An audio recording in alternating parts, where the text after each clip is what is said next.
تو ہمیشہ سے ہی یہ بات بیوقوفی کی لگی کہ ایک اللہ میاں بیٹھے ہوئے ہیں اوپر اور وہ ہر ایک کو دیکھ رہے ہیں اور ہر ایک کے بارے میں نوٹ کر رہے ہیں کہ اس نے کیا کیا، اس نے کہا بہت ہی بزی رہتے ہوں گے وہ، مطلب ان کو فرصت ہی کہاں ہوگی کچھ اور کرنے کی تو یہ باتیں تو مجھے تب بھی نہیں سوچی جب 5-6 سال کی عمر میں یہ کہانیاں مجھے بتائی جاتی تھیں، اور اب تو خیر بالکل ہی میں نے آئی ایم لیپسڈ. حالانکہ ایسی بات نہیں ہے. اللہ جل شانہ نے قرآن پاک میں اپنے بارے میں فرمایا کل یوم هو فی شأن.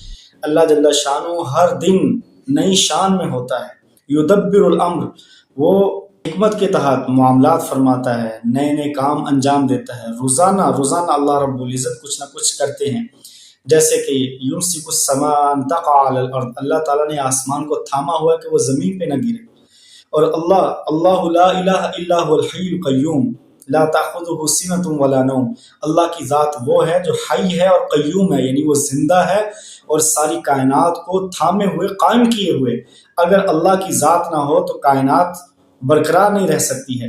ایک ڈرائیور اگر سو جائے، تھوڑی دیر کے لیے اونگ بھی آ جائے تو بس کا کیا حال ہوتا ہے اور باقی سواریوں کا کیا حال ہوتا ہے. تو اللہ رب العزت ساری کائنات کو سنبھالے ہوئے. یولج اللیل فی النہار و یولج النہار فی اللیل، اللہ تعالیٰ رات کو دن میں داخل کرتا ہے اور دن کو رات میں داخل کرتا ہے. اللہ تعالیٰ وہ ہے تؤتی الملک من تشاء و تنزع الملک ممن تشاء، وہ جس کو چاہے ملک دیتا ہے، بادشاہ دیتا ہے، اور جس کو چاہے بادشاہ جو اس سے چھین لیتا ہے، اور جس کو چاہے عزت دیتا ہے، اور جس کو چاہے وہ ذلیل کر دیتا ہے. تو اللہ جل شانہ وہ ہے اللہ انزل من السماء ماء، جس نے آسمان سے پانی اتارا جو بارش نازل فرماتا ہے. ینبت لکم بہ الزرع والنخیل، اللہ تعالیٰ تمہارے لیے اس کے ذریعے پانی کے ذریعے کھجوریں اگاتا ہے، زیتون اور انگور اگاتا ہے.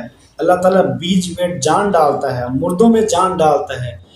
کتنے دنیا کے اندر بچے پیدا ہوتے ہیں، ہر ایک کے اندر جان ڈالنا، اور ہر ایک کا رزق اللہ جل شانہ کے ذمے ہے. وما من دابۃ فی الارض الا علی اللہ رزقها ویعلم مستقرها ومستودعها، اللہ جل شانہ کے ذمے ہے ہر جاندار کا رزق. وہ ہر ایک جاندار، صرف یہ نہیں ہے کہ مچھلیوں کو، سمندر میں انگنت مچھلیاں ہیں، ان کو اللہ جل شانہ روزی دیتا ہے. اور کتنے جانور ہیں، کتنے پرندے ہیں، کتنے حشرات الارض ہیں، سب کو وہ روزی دیتا ہے. حتیٰ کہ ایک بند انڈا وہ بند ہوتا ہے لیکن اس انڈے کے اندر بھی اس نے رزق رکھا ہوا.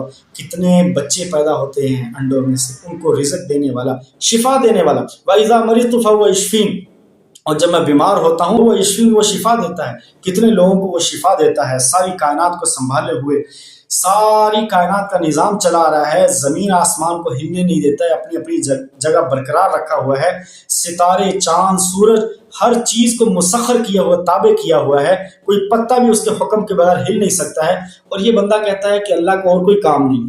اللہ جل شانہ کے بغیر تو پوری کائنات ایک منٹ کا ایک لمحہ برقرار نہیں رہ سکتی ہے.